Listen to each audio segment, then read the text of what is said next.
prevent nature small childs और birds। ये छोटे बच्चे हैं चिड़िया के जो आराम कर रहे हैं पेड़ में। हाँ बिल्कुल, वो छोटे छोटे हैं।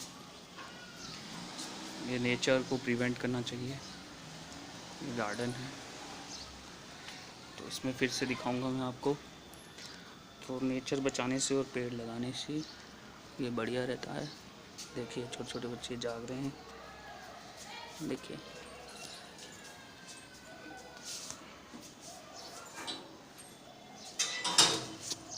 फिर से देख सकते हैं तो ये छोटे बच्चे हैं चिड़िया के।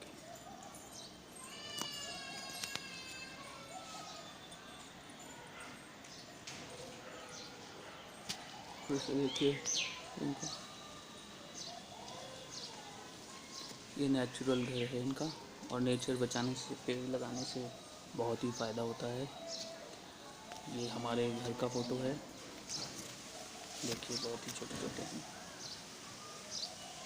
तो ऑलवेज़ प्रिवेंट द नेचर और वाइल्ड लाइफ को प्रिवेंट करें, मैं यही कहना चाहूँगा आपसे। देखिए